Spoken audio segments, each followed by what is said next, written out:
ou à Niger. Et avec ici, nous allons passer à notre quatrième point.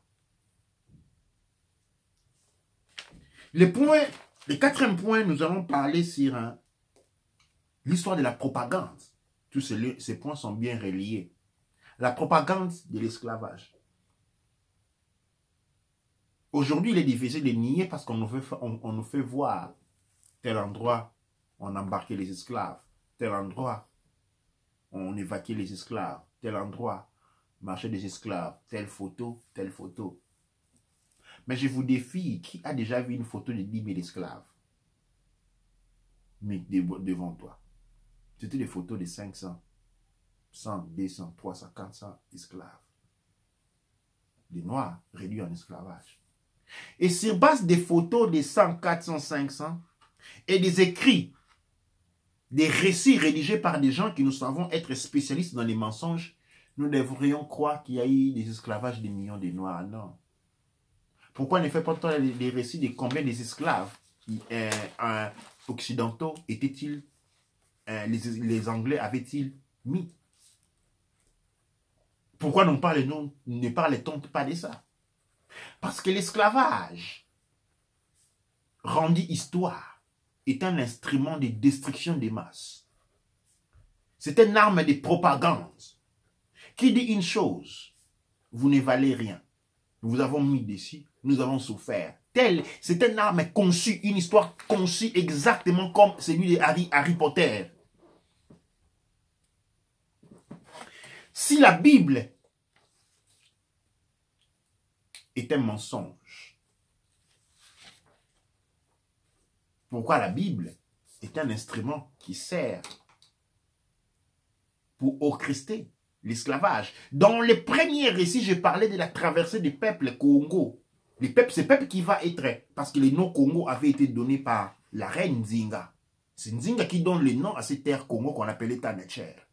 Mais durant cette traversée, quand nous voyons l'histoire de la traversée des peuples Congo à travers le désert du Kalahari, cette histoire, nous la retrouvons dans la Bible avec la traversée du désert par le peuple d'Israël, un peuple qui n'a jamais existé avant 1942. Ça, c'est la traversée du peuple Congo. Et là, je retourne sur la Bible pour dire que c'est une histoire qui raconte du mensonge. Et la Bible est un document qui a été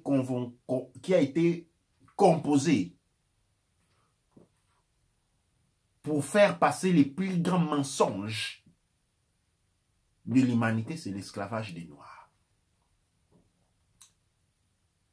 Quand bien même au début de l'esclavage, au début de la présence occidentale en Afrique, la Bible n'existait pas. La Bible est née à une époque postérieure quand il y a eu l'exigence de créer une histoire avec un impact psychologique sur les gens. Et on crée la Bible qui parle d'esclavage. Esclaves, obéissez à vos maîtres comme vous obéissez au Christ. Du point de vue psychologique, je vous invite à faire un exercice. Maintenant, si vous travaillez pour moi et que je suis un méchant patron et que chaque jour quand j'arrive au travail, j'abuse de mon pouvoir. Mais demain matin, si quelqu'un toque à la porte, il me ressemble. Il a mon visage, mais ce n'est pas moi. Comment allez-vous vous comporter devant lui? Vous allez abaisser la tête. On appelle ça induction psychologique. Maintenant, on vous a raconté d'un Jésus blanc qui a eu une mère blanche. Maman blanche, fils blanche, ça signifie que le papa est blanc. Déduction psychologique. Mais vous, ces gens-là, vous ne les avez jamais vus. Et même l'ont vu. Vous ne l'avez jamais vu. Mais vous retenez qu'il est blanc. Qu'est-ce que cela comporte? Cela comporte que quand vous vous retrouvez devant un blanc, vous êtes devant Jésus-Christ. Quand vous vous retrouvez devant une femme blanche, vous êtes devant Marie. Et c'est comme ça, les hommes noirs violents, quand ils épousent une femme blanche, ils deviennent tous doux. Pourquoi? Parce qu'ils ont affaire à Marie. Les hommes et les femmes blanches, noires, quand ils se trouvent, puisque Jésus, c'est le mari de tout le monde, et des hommes et des femmes noires, parce qu'on voit les hommes noirs aujourd'hui, quand il se passe, on crie « Jésus !» La femme crie pour son mari. Quand un homme crie pour son mari, on comprend de quelle situation on est. Et les hommes et les femmes sont mariés à Jésus. Et Jésus, vous ne l'avez jamais vu. Et qui est Jésus? C'est le maître que vous avez devant vous. Et cela est créé, c'est cette présuppose, c'est cette présomption d'éradication psychologique qui crée l'image, qui a fait accepter l'image de l'esclavage. Un esclavage qui a eu lieu dans des proportions minimes. Et tous les peuples du monde ont souffert de l'esclavage. Les Indiens, les Noirs, les Blancs, tous ont souffert de l'esclavagisme. Et on ne parle que d'esclavagisme et des Noirs pour un objectif bien distinct. Où sont les sites d'embarcation des esclaves blanches quand ils étaient emportés en Orient? Selon l'histoire. On les remettait dans quelle maison? Quels sont les genres de chaînes qu'on leur mettait au cou, au bras? On les encaissait où? Dans quel genre de bateau on les faisait voyager? Il n'y en a pas. Il n'y en a pas. En Asie, l'esclavage était absurde. En Europe, entre eux, c'était absurde. Où sont les véhicules avec lesquels on transportait ces esclaves blancs? Il n'y en a pas.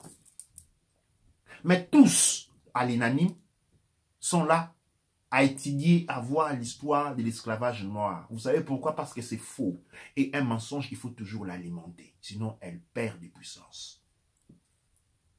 C'est pourquoi je vous invite aujourd'hui à refouler dans tout ça. Nous n'avons jamais vaincu. Nous n'avons jamais été vaincus. Nous avons certes, oui, perdu des batailles, mais dans quel sens? Et comme je l'ai dit avant, nous n'avons même pas perdu des batailles parce que quand vous avez survécu dans une attaque de 50 personnes, quand vous êtes attaqué par 50 personnes, c'est pour mourir. Quand vous avez survécu, vous avez gagné.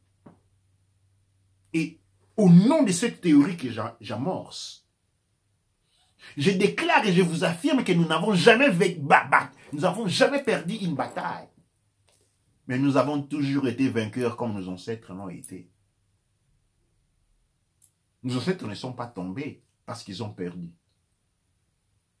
Nos ancêtres sont partis parce que leur temps était arrivé et que le combat devait continuer.